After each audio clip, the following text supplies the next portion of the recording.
Hi, and peace be upon you. In this presentation, I will present the unitary proof of Allah under the light of the Quran. Please note that this presentation serves as an outline of the proof. For a more comprehensive understanding, I recommend referring to the book, The Unitary Proof of Allah under the Light of the Quran. You can download this book and other related materials for free. The necessary links can be found on the last slide of this presentation and in the video's description. With the name of Allah, the Beneficent, the Merciful. The summary of the unitary proof of Allah in a syllogistic form is as follows. Premise 1. The limited universe entails the existence of sustaining properties necessary for its existence. Premise 2. The sustaining properties are non-separable and they may belong only to a being who has all of them together. Premise 3. The limited universe does not have the sustaining properties. The conclusion is as follows. There is one being above the limited universe who has the sustaining properties self-sufficiently. In terms of definition, according to Islam, the being who has these properties is called Allah. Premise 1 consists of identifying and establishing key properties entailed by observing and examining the limited universe. This stage shows that things such as entities, beings, and events that exist in the limited universe and the limited universe itself entail the existence of sustaining properties necessary for their existence. A sustaining property is a property that is necessary for the entities, events, and so on that we observe and experience. For example, if everything is dependent upon other things, then all things would be dependent, and nothing would have a power to exist. Yet there would be things that exist. Hence, we would have a contradiction. Therefore, we understand that there is a property as self-sufficiency that belongs at least to one entity, essence, or being. So, in this stage, the key things are specific properties that we conclude based on our observations. These properties are self-sufficiency, unity, all-encompassing, fashioning power, awareness, free will power, goodness, all-knowing, all-powerfulness, and guidance. The details of the second premise establish that the sustaining properties may belong only to a single essence or being. The details of the third premise establish that the limited universe we observe and the things in it do not have those properties. The proof concludes that all the sustaining properties belong to one being above the limited universe. Here, on the left, we see the sustaining properties. Note that this is not an exhaustive list, but a list of properties sufficient to conclude about Allah.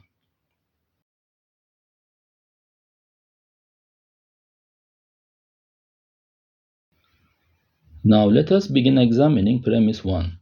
Under this premise, we will explore the structures of the key sustaining properties that we deduce based on our observations. These observations are in two ways. The first way relates to our direct involvement related to those properties. In this, we directly observe and experience them actively, and we also introspect those properties, though in a limited way and not self-sufficiently.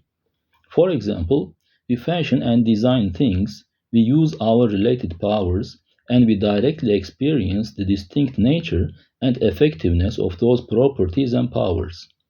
This is an active observation, so this is different than the fashioning by beings other than human beings. On the other hand, in the second way, we passively observe things beyond us. For example, we observe that there are things in the limited universe that contain the elements of being fashioned, such as the planetary systems, equations, and constants related to the laws of nature, cells, atoms, molecules, and so on. Of course, as noted earlier, the purpose of this presentation is not to give the elements of fashioning and prove that things are fashioned. Those details are provided in the book. In this presentation, I just give some examples to give an idea about what observations we make on the universe in our context. So, in the first kind of observations, we do certain things, experience, observe, analyze things, and introspect our inner world. This way, we can sufficiently understand, for example, what fashioning is, its elements, and its distinct reality. In the second kind of observation, though we cannot do certain things, we can conclude, based on the elements of properties or based on our senses and reasoning, the reality of specific properties beyond us.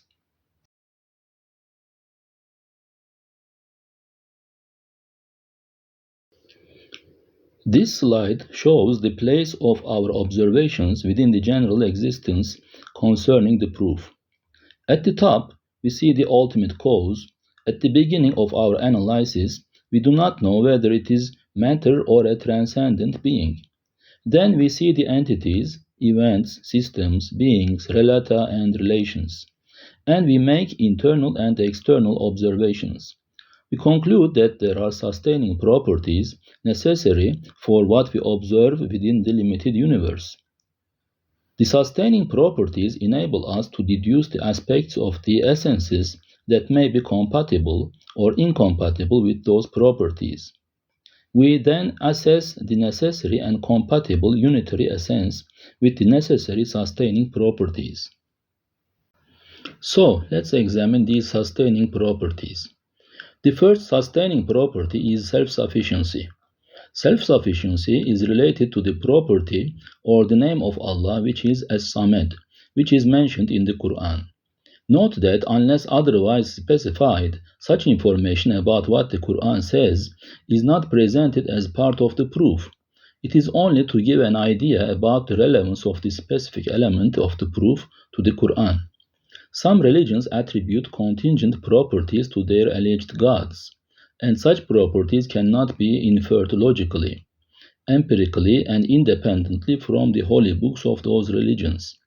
For example, if a religion claims that God consists of three persons, including a father and a son, then there is no reason to conclude that such a God may also contain a father and three sons. So the adherents of these religions need to use their holy books as evidence for such God claims. In Islam, the key properties of Allah are easily deducible from logic and empirical observations. The syllogism related to self-sufficiency is as follows. 1. Things in the limited universe entail the necessity of the self-sufficient. 2. Things in the limited universe lack self-sufficiency. Therefore, 3. Above the limited universe, there is the self-sufficient who has the properties entailed by self-sufficiency. All syllogisms and key points in this presentation are explained in detail in the free e-book Unitary Proof of Allah under the light of the Quran.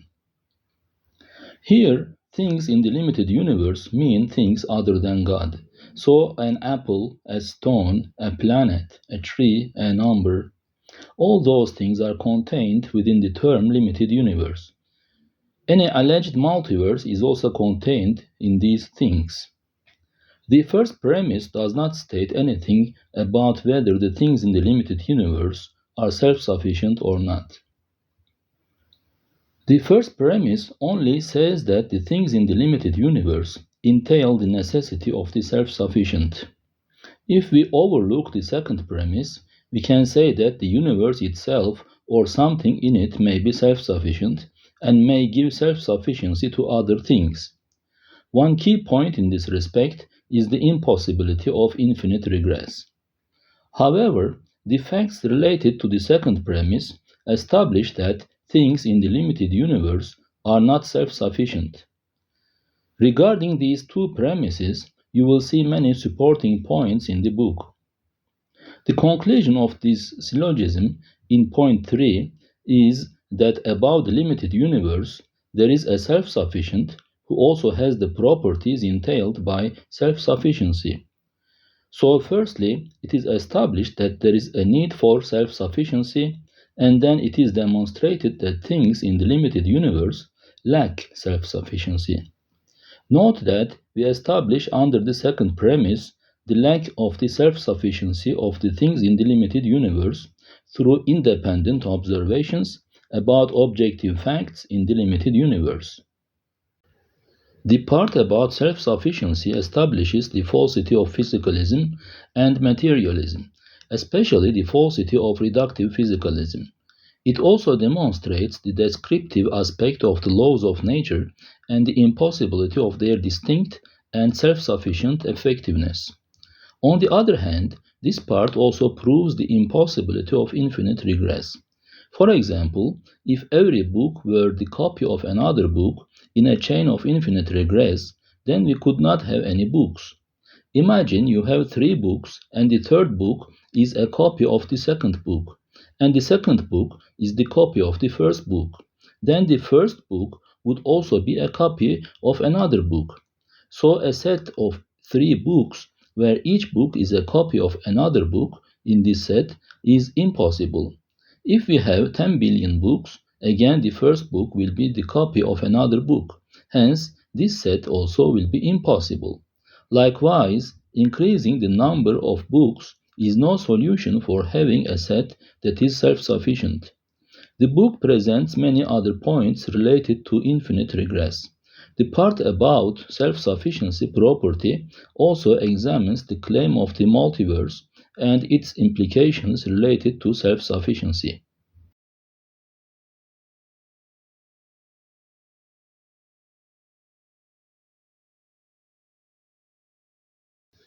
The book also examines the structure of space, time, and energy in this respect.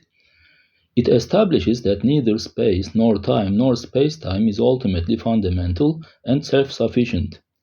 And also another point this part analyzes is about the allegedly self-sufficient spatio-temporal bottom elements.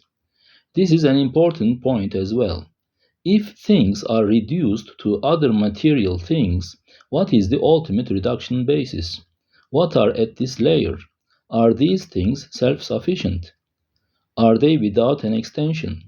Are they exempt from unification and transcendence? The part about self-sufficiency also analyzes the properties of the limited universe, such as dependency, contingency, limitedness, and relativeness, which prevent its self-sufficiency. That part also addresses the counter-arguments against the property of self-sufficiency. So let's move to the second property, which is unity. This property relates to the name of Allah, Al-Ahad, and Al-Wahid, which mean the one in number and in uniqueness in the Quran. The syllogism about unity is as follows. 1. The things in the limited universe entail the necessity of the one essence. 2. The things in the limited universe do not have any unity self-sufficiently. 3. Therefore, there is a being above the limited universe that is one and that has the properties entailed by unity. The part related to the property of unity examines many issues, and some of these are as follows. The unitary aspects observed in the limited universe, such as unity in space-time, for example, the possibility of relating the fall of a stone to the rotation of the Earth. The unity is a key property that we observe in many ways. Until a falling pen reaches the Earth rotates a certain angle, and it cannot reach the Earth unless the Earth rotates that angle. Obviously, a materialist or an atheist may ascribe this ability to allegedly godlike laws of nature. The book examines these laws as well. We say object X is longer than object Y, which is supported only in a circular way by Y being shorter than X, so that none of them is a true source of their longness or shortness. And though they are considered separate objects, we can use a unit as a meter that applies to both objects. Hence, they display a non-separable unity, though none of the two is the ultimate source of that unity. Note that some key conclusions in one part of the book are often related to other parts. The part about the property of unity also examines the circularity that would arise without one self-sufficient. It also establishes the impossibility of a second self-sufficient sustainer. It also demonstrates that there are no differentiations within the self-sufficient sustainer. Note that the syllogisms about self-sufficiency and unity are related. So this is an advantage of the unitary proof of Allah. Thanks to the unitary aspect of this proof of Allah, each syllogism about each property and related facts also corroborates the other syllogisms, related premises, and the other properties of Allah. For example, if there were two ultimate causes of the universe, then each one of them would be defined based on the other, and in any case one would limit the other. Also, they would need a thing that differentiated one ultimate cause from the other. So, as you see, unity is closely related to the property of self-sufficiency.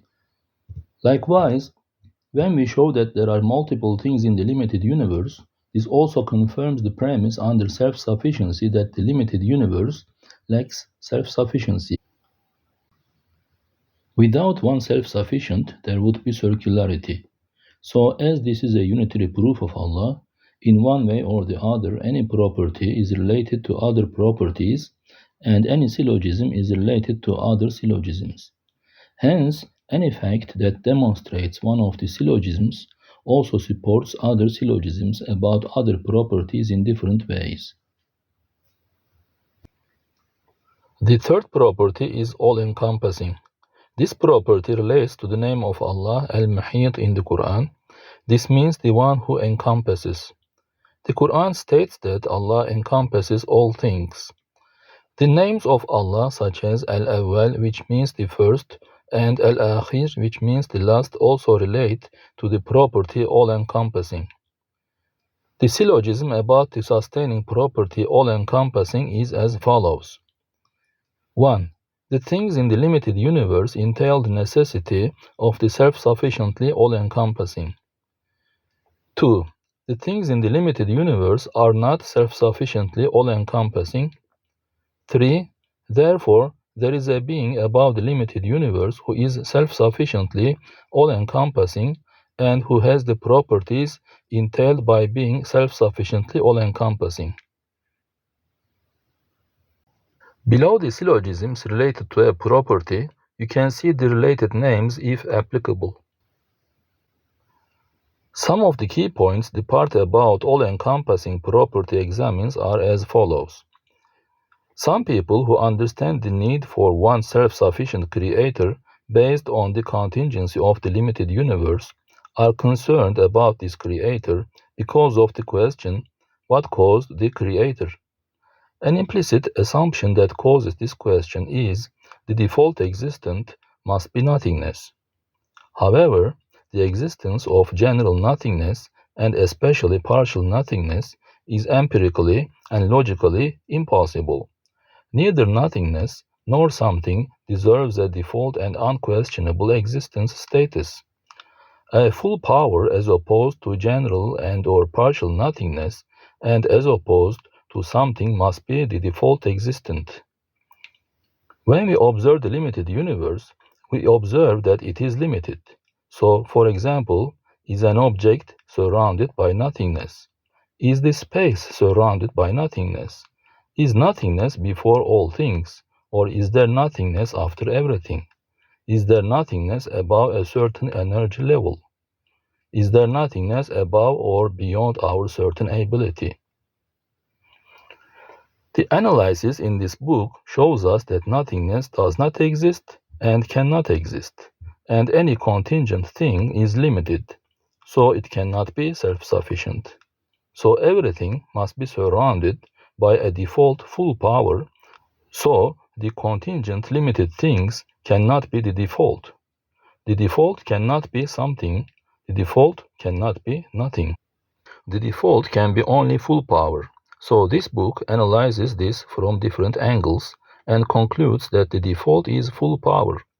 Also, in parallel with the syllogism, this part examines the question why there is something rather than nothing in detail.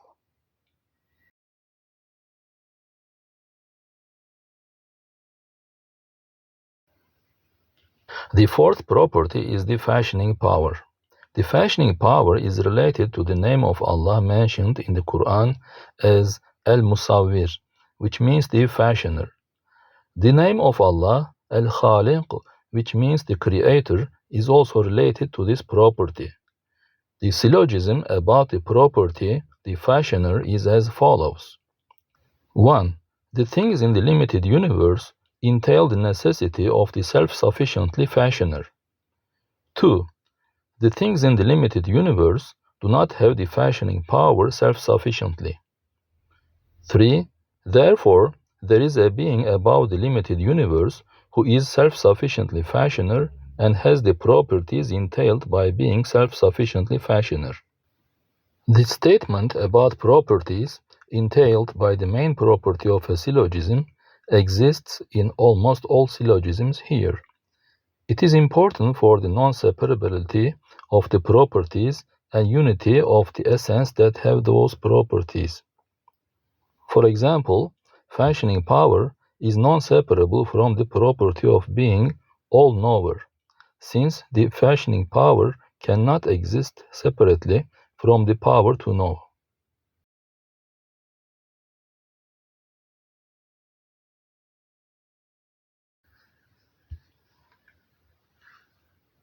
Regarding this property, the book examines many issues. Some of them are as follows. First, it examines the 5 elements of fashioning. In this context, it explores our fashioning. Whether there is fashioning or not is important. We must determine what is fashioning and what are the elements of fashioning. If there are the elements of fashioning, and if these elements obtain in our universe, then we can proceed to discovering the source of fashioning. So the book determines the elements of fashioning, and once we determine them, then we can establish easily whether this fashioning is reducible to the things in the limited universe and their behaviors. According to the elements of fashioning, the book analyzes what we fashion and concludes the irreducibility of our fashioning to the limited universe and to the things in it. The book also analyzes things beyond what we fashion and whether things other than what we fashion, like the stars, galaxies, Earth, life forms, and so on, are the results of fashioning. Additionally, it analyzes the aspect of susceptibility of the limited universe to fashioning.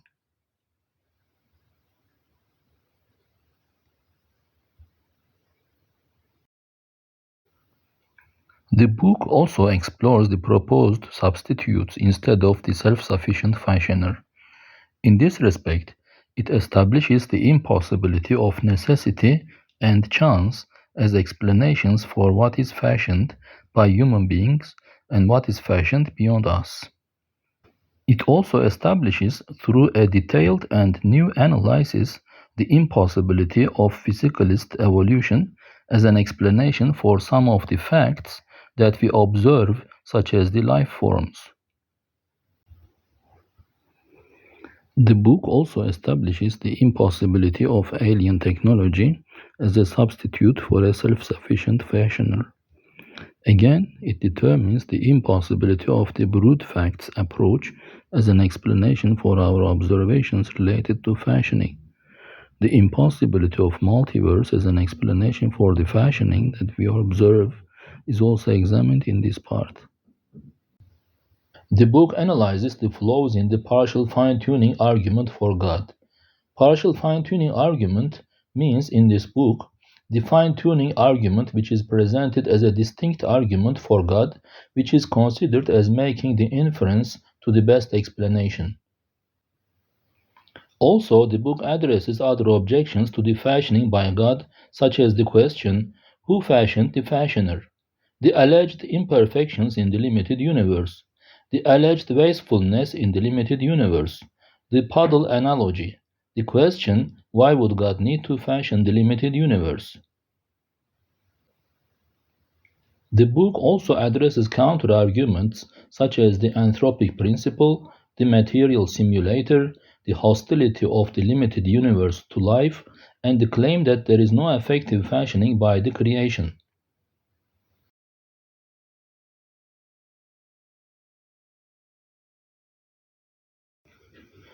The fifth property is awareness, also referred to as consciousness.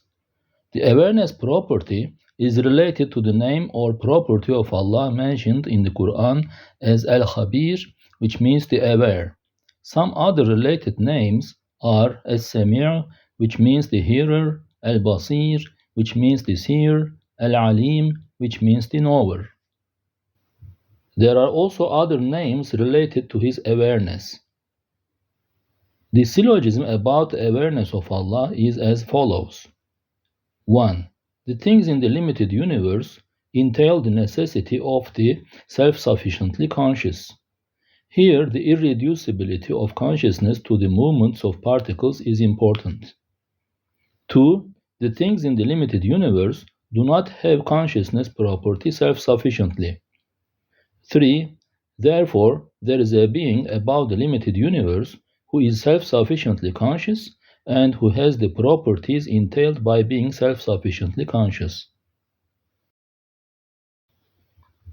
Some of the key points related to awareness examined in the book are as follows. We are conscious. This is the most crucial fact that we can be certain of. The interaction of consciousness with the elements of the limited universe shows that consciousness is not isolated from other things. The book examines the question of whether our consciousness is reducible to the movements of particles. Another issue is the historical and structural transition to consciousness. The book also examines the transcendent aspects of the things in the limited universe that entail a consciousness at the foundation of the universe. Contingency of things, hence the fundamental nature of choice, relates to the fundamental nature of consciousness. The attribution of consciousness to objects is a significant aspect concerning consciousness, its structure, and its relationship to fashioning. The question of whether consciousness is surrounded by nothingness will also lead us to the fact that consciousness is a default property. The same point is also confirmed by the impossibility of infinite regress as it relates to consciousness. Another issue that is examined with respect to the property of consciousness is the implications of emergentism and whether it is true and relevant with respect to consciousness. Atheists or physicalists often attempt to explain the consciousness we observe by asserting that it is merely an emergent property. However, the book goes into detail explaining why this explanation falls short. The question of whether the things whose consciousness we cannot directly observe require a conscious sustainer is also an important question analyzed in the book. On the other hand, unity as a key aspect of consciousness and of conscious beings is also addressed in the book. The sixth fundamental and sustaining property entailed by the limited universe is the free will power. The related property of Allah is al-murid, which means the one who wills. The word free is in one way redundant, since a distinct willpower contains the meaning of freedom. On the other hand, the word free is contradictory with respect to will, because the will is in any case the result of the willpower exercised by the owner of the willpower. But as the term free will is widely used in philosophy and religion, the same term is used in order to prevent confusion. The syllogism related to free will power is as follows. 1. The things in the limited universe entail the necessity of self-sufficiently owned free will power. 2. The things in the limited universe do not have the free will power self-sufficiently. 3. Therefore, there is a being above the limited universe who self-sufficiently has free will power and who has the properties entailed by this power. Some of the key points related to the free will power examined in the book are as follows. The book analyzes in detail whether we have free will power and whether it is reducible to the deterministic and/or indeterministic behavior of particles. The analysis concludes through empirical and thought experiments that we have free will power. It also establishes that the self-sufficiently owned free will power is necessary for a contingent universe.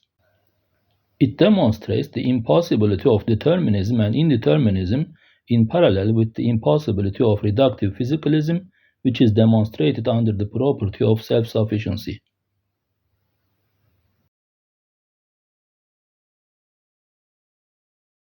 The seventh fundamental sustaining property deduced from our observations upon the limited universe is goodness. The property of goodness is essentially related to the name of Allah in the Quran, Ar-Rahman, which means the beneficent. There are many related names of Allah in the Quran, such as Ar-Rahim, which means the merciful, Al-Barr, which means the good, the kind, Ar-Razaq, which means the giver of provisions, As-Salam, which means the peace. The syllogism about the goodness is as follows. 1. The things in the limited universe entail the necessity of the self-sufficiently good. 2. The things in the limited universe do not have the goodness self-sufficiently. 3. Therefore, there is a being above the limited universe who is self-sufficiently good and who has the properties entailed by this property. Some of the key points examined in the book related to the goodness are as follows. Since nobody wants to be the object of evil acts, almost everybody is forced to recognize goodness, evilness, and their distinct effectiveness. And everybody proposes and adopts some basis for them. In the philosophy of morals, there is no clear, objective, unchanging, reliable basis for morals other than God. Of course, people can claim that, for example, well-being, pleasure, and suffering are the basis of morals, or some may put forth other things as the basis for objective, unchanging, reliable, or other kinds of morals. But for example, is pleasure or well-being a true and sufficient basis for morals?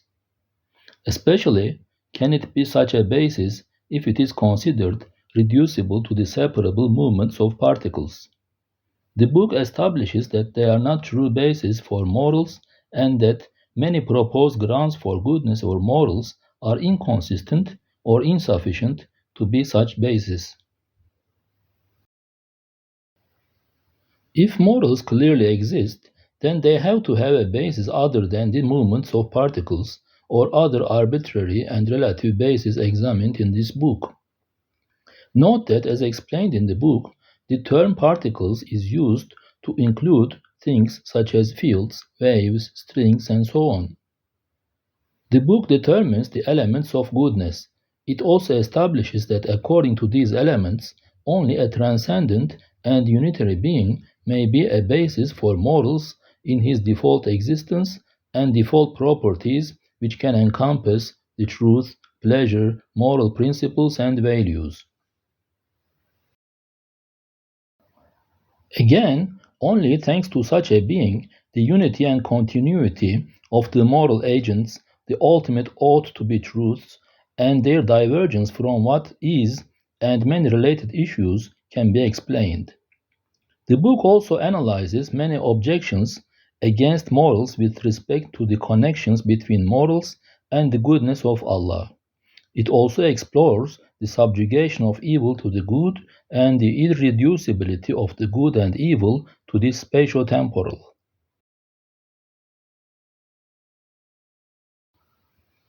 The eighth sustaining fundamental property that we observe is all-knowing. The related name or property of Allah mentioned in the Quran is Al-Alim, which means the knower. The statement for all-knowing property is found in many places in the Quran as "Huwa bikulli shay'in alim," which means he is the knower of all things. There are also other names in the Quran related to knowledge, such as Al-Basir, which means the seer, As-Sami', which means the hearer, and Al-Khabir, which means the aware. The syllogism related to the property of all-knowing is as follows. 1. The things in the limited universe entail the necessity of the self-sufficiently all-knower. 2. The things in the limited universe do not have knowledge and properties entailed by knowledge self-sufficiently. 3. Therefore, there is a being above the limited universe who is self-sufficiently all-knower and who has the properties entailed by being self-sufficiently all-knower. Note that the all-related properties are entailed by the self-sufficiency, unity, and all-encompassing of the self-sufficient sustainer. Some key points examined in the book related to all-knowing are as follows. Does a falling stone know contain information about in which direction to fall? Does a graviton or a region of a wave or warped spacetime know or contain information about their directions? To what extent do or can they know? What is the system for the structure of knowledge and or information inherent in the limited universe?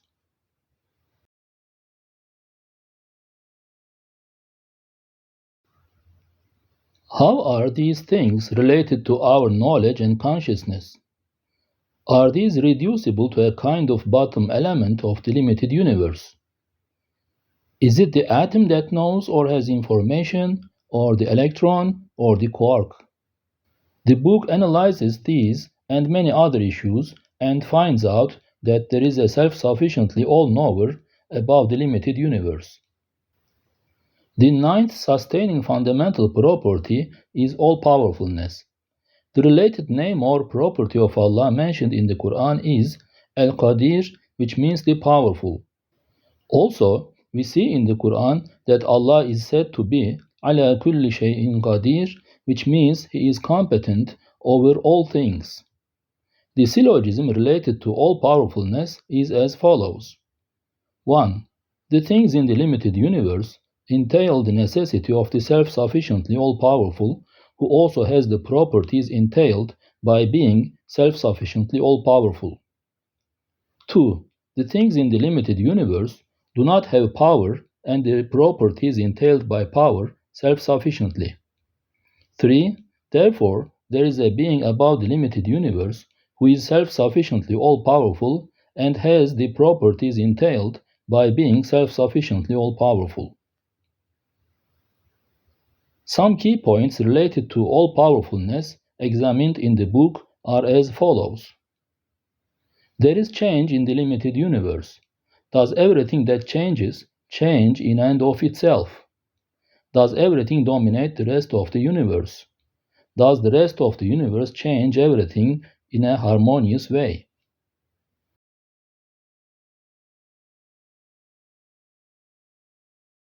The 10th fundamental property is guidance. The main related name or property of Allah mentioned in the Quran is Al-Had, which means the guide. The syllogism for the sustaining property guidance is as follows. 1. The things in the limited universe entail a self-sufficiently exercised guiding power and the properties entailed by this power. 2. Things in the limited universe do not have self-sufficiently the guidance property and the properties entailed by it. 3. There is a being above the limited universe who self-sufficiently has the guidance property and related properties. Under this property, the specific issues with respect to the above syllogism are examined in two general parts. The first part is about our observations and introspections on the guidance by the creation. This part also includes its irreducibility to the spatio-temporal events because of the component of the transcendent intention to influence the guided toward an end and because of the irreducibility of the other sustaining properties intrinsic to the guiding power. The second part is about the irreducible special guidance that we observe through Prophet Muhammad, peace be upon him, as a special example of the overall guidance of Allah. In the second part, The religion and life of Prophet Muhammad, peace be upon him, is explored with respect to this sustaining property guidance. Prophet Muhammad did not build a religion simply by declaring his opinions about certain topics. Rather, he claimed to have received a book ready to be communicated, which he has not composed. So, was he an atheist who promoted theism? Or was he a believer in God who lied against God? Or was he a true messenger of God in the chain of many prophets, peace be upon them? The book analyzes these alternatives, his abilities, accomplishments, virtues, and environment. This part also analyzes several miracles of Prophet Muhammad and gives an emphasis on the Quran, which is a currently accessible book and a concrete miracle. The book also gives many specific details about Prophet Muhammad in the prophecies available in the current Torah, Psalms, and Gospels. Like Prophet Muhammad, there were also other prophets. The book establishes that the points related to the Prophet Muhammad and other prophets cannot be originated by the things in the limited universe. It concludes that the only possible explanation is that he believed in the message he delivered, and that if he has believed in it, then he cannot be the author of that message, because the message says that he is not the composer of that message. If the Quran was composed by a human being, it would require extensive research and composition efforts. Therefore, if the Prophet composed it or received it from another human being, then he would be lying when the book said that it is revealed by God. If he were lying, then the aforementioned problems, such as spreading Islam while being an atheist or adherent of another religion, would arise. The fact that a book that made history, requiring extensive research and composition efforts, was revealed spontaneously in numerous situations over 23 years indicates that he was not lying but sincerely believed in that message. So these are the properties that are examined under the unitary proof of Allah. The same proof covers many other properties of Allah in the Quran through the same template of the above syllogisms. The above completes the first main premise of the proof. The second main premise relates to the following question. Is it not possible that the above properties belong to several beings or things or ultimate self-sufficient causes, so that we may not have a good and coherent definition of God? According to the conclusions of the main premise 2, any sustaining property may belong to only one being who has all these sustaining properties. How do we know that all these properties belong to one being? 2 points establish this. The first is the property of unity, which is entailed by our observations and logical conclusions related to objective facts. This property of unity is clearly established in a distinct part of the book. The second point is that there are non-separable interconnections between the sustaining properties. For example, self-sufficiency cannot be separated from unity, or knowledge cannot be separated from fashioning power, or creating power cannot be separated from free will power, or awareness or goodness. So these show us that all these properties belong to one being. So these two main points and their substages make us conclude that all the above properties belong to one being. Main premise 3 establishes that that being cannot be part of the limited universe. The limited universe and the things within the limited universe have properties such as dependency, contingency, limitedness, relativeness, multiplicity, and distance. These properties are incompatible with the sustaining properties. Hence, the limited universe and things in it cannot have the sustaining properties and be the self-sufficient sustainer of themselves. The above premises and explanations make us strongly conclude that there is one being above the limited universe who has the sustaining properties self-sufficiently and in a unity. In Islam, the being who has all the following properties is called Allah: self-sufficiency, unity, all-encompassing, fashioning power, awareness, free will power, goodness, all-knowing, all-powerfulness, and guidance. I hope this presentation has given you an idea about the outline of the unitary proof of Allah. Note that due to the need for conciseness of the presentation, many points and substantiations have not been explained or cited above. The book Unitary Proof of Allah Under the Light of the Quran gives numerous further explanations, and it is downloadable for free on the internet. In the description of this video and on the last slide, you will find free download information for this book. Also, stay tuned for future presentations about the details of this presentation. Thank you very much for taking the time to watch this presentation. I ask Allah that He helps us toward the truth and gives us great success and high degrees.